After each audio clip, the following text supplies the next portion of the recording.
name's Craig Hocknull, and this is the Outback Golf Show. Outback comes from Australia, not from steaks and bloomin' onions, right? The original Outback. I grew up in Australia as a little tacker. Grew up playing all the Aussie sports like Aussie rules football, rugby, cricket, all that kind of stuff. So a lot of people ask me about some of the tricks that I do. And I would say probably a few of them, probably came from the coordination used in playing cricket and some of those other sports. So what I like to do is start out actually demonstrating a little invention of mine. It's called the Golf Saber. All right, it's a training aid. You guys will be able to find it soon.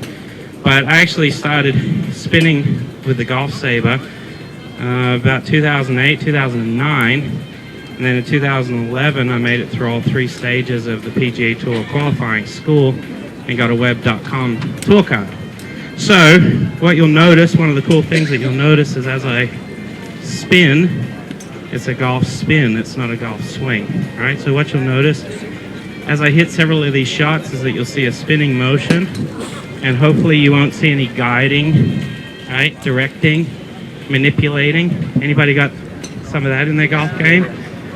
Yeah, so one of the coolest things that I think is the fact that there's actually a blind golfers association. Has anybody ever heard of that? Does anybody know about it? Yeah, it's actually a real association for blind golfers.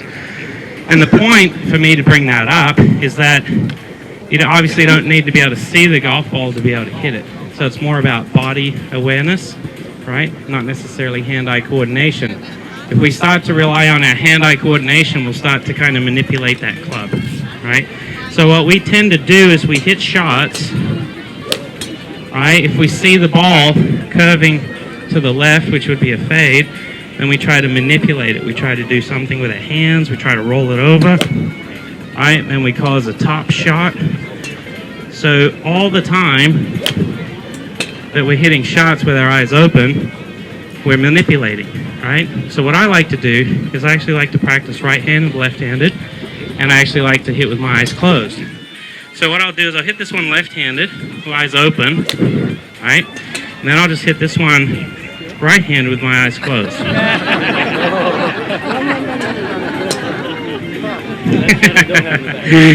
You don't have that shot? That's the shot that you get just before you go into surgery after that shot, right there. So hit a couple of shots. Typically like to start out loosening up with a gap wedge. Okay, this gap wedge fills the gap right between my 7-iron and my 5-iron. There we go. Not too shabby? Thank you. Now, Australians are partial to money, so if you really appreciate something, just throw money, right? We don't need any clapping in here. And it's all about throwing cash. That's why we got these big hats. You fill them up with all that cash, right? So I'll hit a couple of drivers for you. Does anybody know what you shout out to show your appreciation to an Aussie? On you, mate. On you, mate. And an Aussie, Aussie, Aussie. Anybody ever heard that? And then if you shout out Aussie, Aussie, Aussie, then everybody else has to shout out oi, oi, oi. Right? So, anybody like that? Alright, that was pretty lame. Alright, what we're going to do is we're going to split up the crowd. So everybody from this white tent over, what I need you guys to do, shout out Aussie, Aussie, Aussie. Then everybody on this side, oi, oi, oi. You ready? So on the count of 3, 1, 2, 3. Aussie, Aussie, Aussie. Aussie, Aussie, Aussie. One more. Aussie, Aussie, Aussie. Oi, oi, oi. Very good. So as I warm up, if you like a shot, that was pretty nice. Alright, not too shabby. Now I'm having a little trouble with my driver swing. As you can tell, they're only going straight. That's a big problem. There's a fade, right? So as you can tell, the ball either goes straight or a little fade for me. But I took a lesson recently, and what I learned was it's very easy for me to hit it actually the other way. But the way I have to do that is actually stand on this side of the golf ball, turn the club upside down like this. Alright, then I can play that type of shot. Not too shabby? Thank you very much. We got anybody in the crowd that has any wooden clubs in their house or in the golf bag? Right, all these guys are here to help you. Right, if you've got a persimmon wood in the golf bag, you might want to trade it out. But I'm going to hit a couple of shots, just reminisce a little bit about how they didn't fly as far, but they sounded really cool. Does anybody remember that nice sound of that persimmon wood? So I'll hit one, see if we can hear the sound. All right, nice and soft. It doesn't go as far, no. However, this one goes really far, so I'll sell it after the show. Guaranteed to go straight. I'll meet you in the parking lot. Okay? Alright, so that's the old persimmon driver. There we go. Not too shabby? Thank you very much. Does anybody remember the evolution to the steelhead? Alright, so this is a Tommy Armour Silver Scott. Nice persimmon, nice little spackling of dots on the face. That's how you tell you've got a good piece of wood, is if you have those speckles on the face, because that means the grain of the wood is actually growing in this direction, and what you're seeing, those little dots, is you're seeing the end of the grain, right, not the side of it, because if you hit the side of the grain, it would squash the wood. So there's even technology back in the day, right? Then you went to steel. When we went to steel, some of them actually got a little smaller, because we went to a different material, and if you started out with steel and you made it big, you'd actually hit the ball and it would dent very easily, right? So here's the strength of the steel. Some of them are actually injection filled with like a foam in the head. So I'll give this one a rip.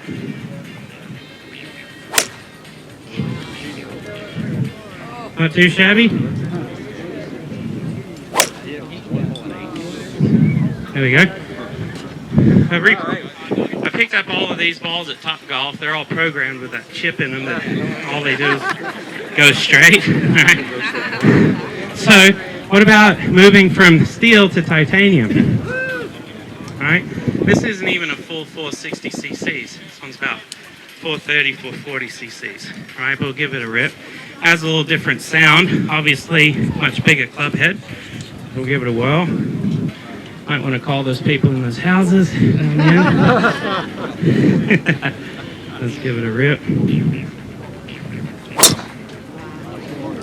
Alright, so I was going for that green. We'll see if I can lob it on there today. Alright. But you can tell, obviously, the sound is different.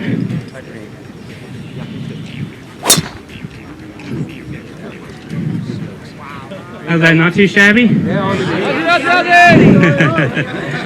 Alright, so I'll see if I can shape one off these trees right here.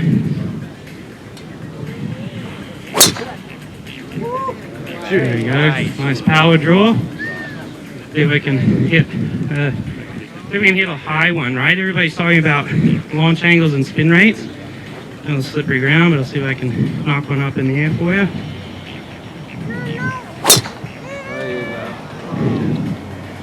Alright, so I can launch it at that angle and keep the spin rate really low. It goes pretty far. So what's very important, if you're doing that, is you have the proper club for it, right? So if you're going to hit it that high in the air, you can't hit a 9.5 degree driver. You've got to hit a 5 degree driver, right? So as you can tell, there's a little bit of length difference as well. So I've got the 5 degree long driver. So I'll give it a rip, see how it flies today. Take a nice. I'm going to come back out of the sand here a little. Hitch up the pants. Alright, flail on it, see how it flies.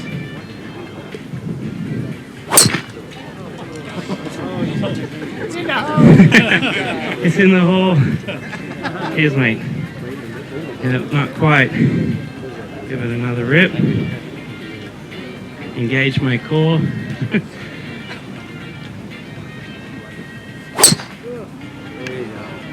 There we go. Not too shabby. We'll wait a minute till it comes down. Thank you very much. Alright, so I've got the 5 degree. But it's obviously very, very important to make sure that you've got proper technology in the shaft as well. So this is your $1.79 Home Depot shaft. All right. So this one is very important. All right. So you got to at least spend $1.79 on the technology. We'll give this one a whirl.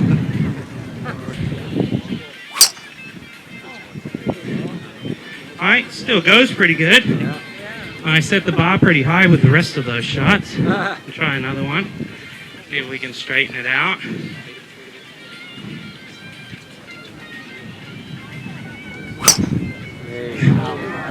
There we go. Not too shabby? Very good. Thank you very much. All right, so again, it's all about the equipment. So it's very important to make sure that you have the proper design, right? So anytime you have a shaft that's tilted this way, it's probably going to fade too much. Anytime it goes this way, it's going to draw too much. So what I did is I engineered this one to just go straight, right? So we'll give it a whirl. There we go. Just goes dead straight all the time. I sell these for about 250 bucks. But like I said, the fade shaft is especially designed for those of you that have a snap hook, and that way you can self-correct with the proper equipment. Right? So we'll play a nice little fade. There we go, into the cross breeze. It's aiming at the yellow flag. Nothing but net. All right. Putting is obviously the most important part. Who would agree? Who would agree? Putting's the most important part. For me, practicing my 250-yard putts is the most important part. So I'm going to try to hole out on the red flag down the end of the range. Right? See if I can play the break. Maybe go toward the tree and let it drift back a little to the left. Now see if it'll take the break. Come on, baby. All right, not enough break, so I've got to play it a little bit further left on the next one.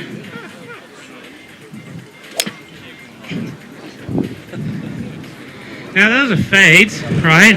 When you're practicing 250-yard putts, you also have to be able to work the ball. So I'm going to see if I can hit a power draw with my 250-yard putter. There we go. That ought to get there. No worries, right? This is just a classic putt. I'm sure next time you go to Castles and Coasters or wherever the place is, just rip a couple 250-yard putts while you're there. This is a one-iron. Anybody ever see a one-iron before? Right? So your old school one-iron, this is actually a King Cobra driving iron. Right? So it's very handy for me growing up in the outback of Australia, because I spent a lot of time with the Aboriginal people. Right? It's a Gumatj tribe out in northeast Arnhem Land. Anybody ever been there? Great. So everything you hear will be exactly factual, right? So when you're hanging out with the Gumatj people in northeast Arnhem Land, they're very, very good hunters and gatherers. So you go out and you gather stuff, you dig up roots, eat witchetty grubs. Anybody ever seen a witchetty grub? It's a big fat grub, about as big as your thumb. Tastes like chicken. Kangaroo hunting is also part of the deal, right? You got to eat. So I would go out hunting with my one iron, right? So let's just pretend there's a kangaroo somewhere right in the trees right here. So what I'm going to do is, I think I see him sticking his head out behind this first tree. All right, so I'm going to take the one iron out, see if I can at least scare him out from underneath the tree. That tree is the one I was talking about. Obviously didn't move, but we'll give it another rip. Send it right through there. That tree, right there. Not too shabby. Now if that was a real kangaroo, it probably would have hopped out and then I would have tracked it down. Anybody ever hit any shots with a car antenna for a club? If you haven't, it's very, very easy to find. Just go in the parking lot and find an SUV and grab one. But obviously this is a very, very useful club because let's say you've got a tree, right? So let's say you've got a tree and you want to hit the ball that way, but you don't have much of a swing. What you do is you line up right in this direction right here, and you make a big swing and you just stop, right? And then that way the club face whips around the tree and sends it down the fairway. No worries, right? So we'll give this one a whirl. I'm going to go for accuracy, so see if we can send it out there toward that yellow flag. Nothing but net.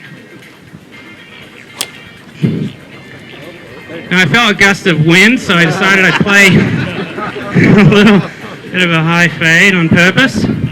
Give it another whirl. There we go. Not too shabby, right? Great, good timing. If you need another good training club, you can get your little one, PSP clubs. Anybody seen this guy? Alright, club face on it. It's about the size of a golf ball. Alright, so this way you can kind of work on that coordination I was telling you about. So we'll give this one a rip.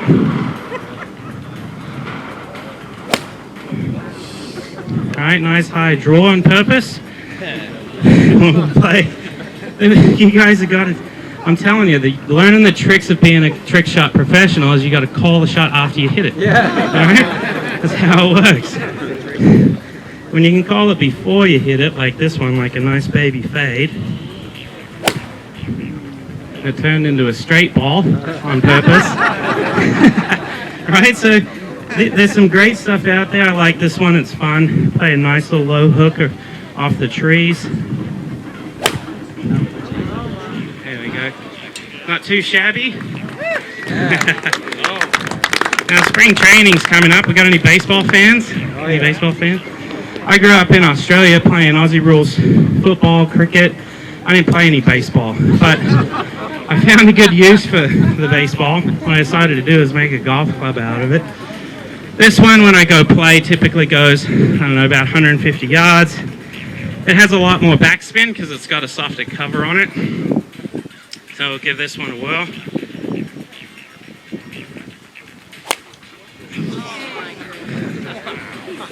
That's not too shabby, right? Now you notice it went about 157.5 yards. A little bit further because of the wind. Now, if you want to really crush it, what you need to do is make sure you have the proper club. So when I was a little tacker, growing up in the outback of Australia, I went in my dad's work shed, and I just grabbed a hammer out of there, and I stuck a shaft on it. And for me, you know, this again is about 250 yards, right, or nil, right? So we'll give this one a rip, see if we can rip it down the fairway for you guys. Not too shabby, right? Nice high fade. Pretty small little sweet spot right on that club face. If you want to get a little bit more control, what you need to do is get a steel ball that's exactly the same size as a golf ball, right? This way, when you're working on your golf swing, you're working on that sweet spot that's, well, maybe right. No, it's probably right. I don't know where it is. It's probably somewhere in there, right? So we'll give this one a rip.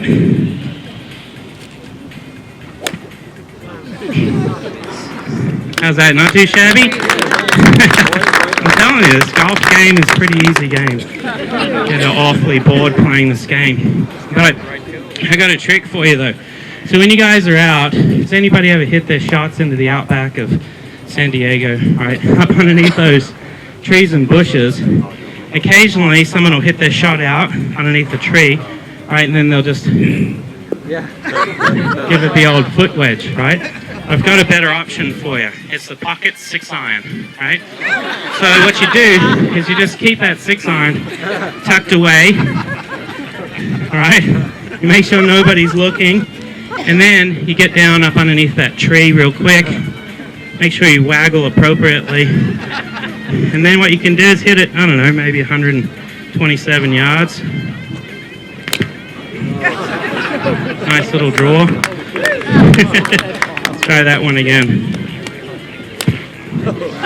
There we go. Not too shabby, right? So I've got another option though. If you like that shot and you spend who spends a lot of time in the trees? Come on, be honest. Right? So these tricks are very, very handy. All right. What you can do is you got two options. It's all about club fitting. All right. So if you've got a short shaft, you can retain an appropriate lie angle. if you've got a long shaft, what you need to be able to do is bend that lie angle about 70 degrees flat, right? This way it's almost down to 0, and then the same trick, that way when you get up underneath those trees, you can just rip it right out, no worries, right? So we'll give this one a whirl. There you go. No worries, right? Now, if you happen to hit up into the bush instead of underneath the bush, what I've got here is a trick for you, right? So this way, if anybody hit a ball up into a bush, right, if you play in Arizona or Australia or even Scotland, you hit these balls and they roll up into these gorse bushes and stuff. So what I've got here is a selection of tees that I use to train for hitting out of high bushes. And the club of choice is obviously the titanium driver, right? I think Ernie Els played in Scotland and he kind of chipped out with that little 7-iron, but I thought that was a little wussy. I thought maybe he should have hit his titanium driver. So what I'll do is I'll hit these shots for you. We'll just kind of send them down the fairway. I'll just kind of dink them out there.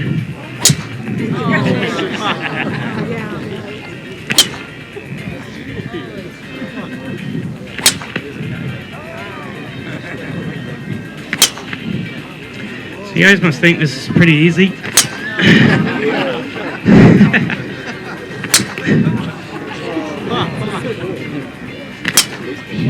There you go. No worries, right? Cheers. Now, what do you guys notice? What happened to that ball? Kept hooking, right? And that's because I've got a 10.5 degree driver. Now, in the playing position, that 10.5 degrees is straight up in the air. You put that 10.5 degrees on the side, now it's pointing over your left shoulder, right? So if you have a shot like on this hillside, and you've got to hit it down the fairway, the reason why it hooks is because the club is now tilted up in the air. The toe is way up in the air. So let's say you've got a 9-iron, right? Maybe that 9-iron's about 45 degrees. That's an easy angle to remember.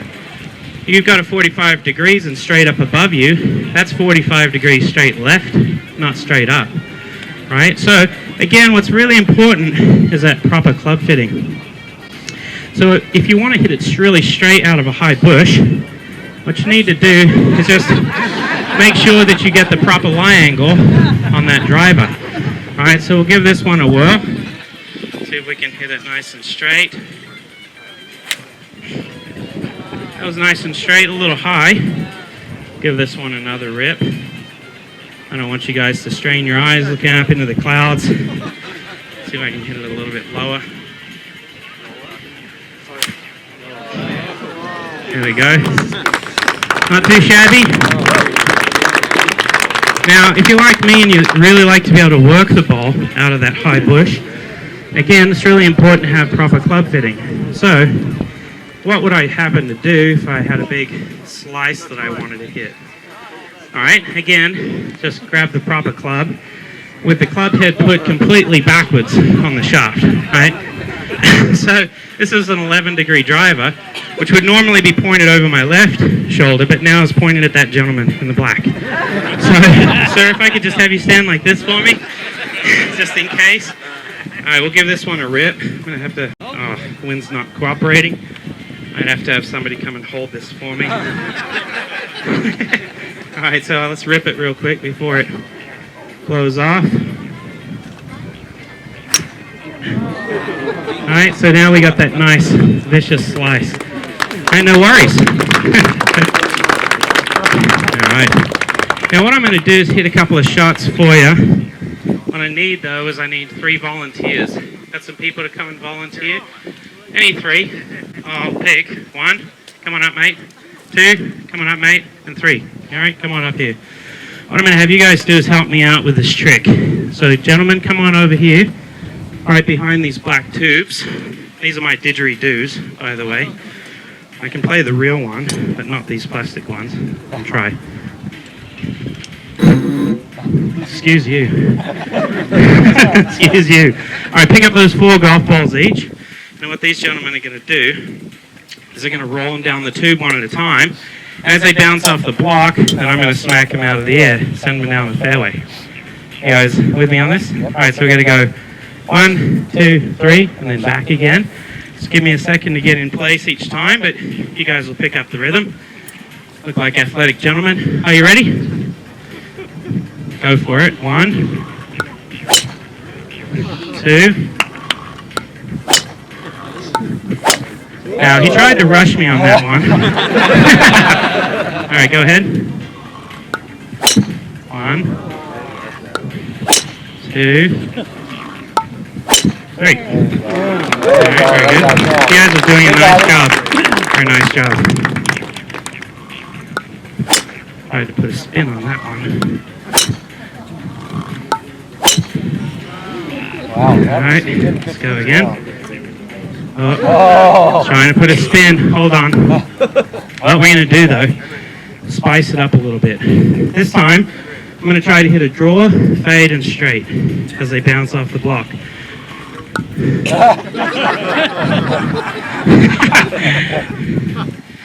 There you go, mate. I won't crack any jokes. All right, draw first. Go ahead. Okay, then we'll go fade. Gotta try that again. Here's one for the fade.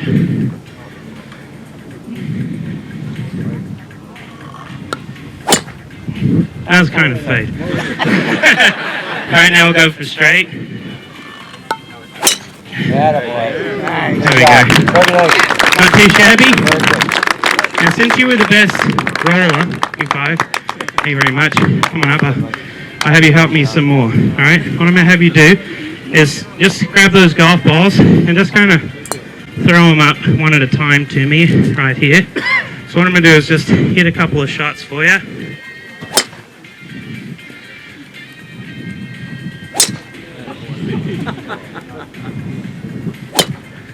Where do you want it, right in the middle? All right, is good.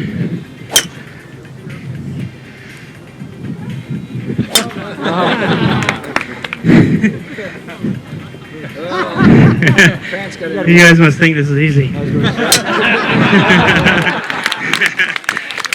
try this guy right here.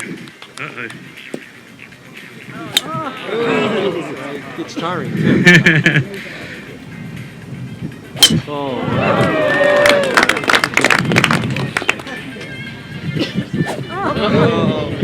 As you can tell, I like to just chip them out there.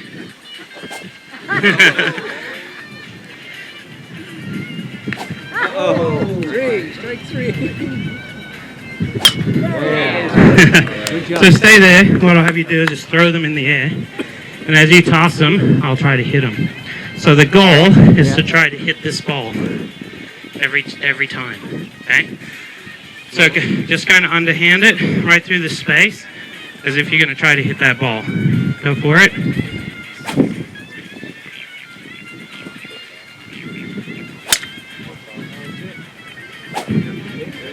That's pretty tough. It's tough to throw, I know. Oh.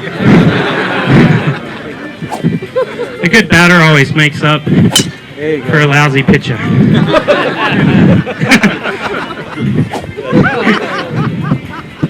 You know what? Inside. Thank you very much. Guys, my name is Craig Hocknull, and that's the Outback Golf Show. You can follow me on Facebook and Twitter. It's all at outbackgolfshow.com. Thank you very much. Enjoy the rest of your time here at Golf Fest.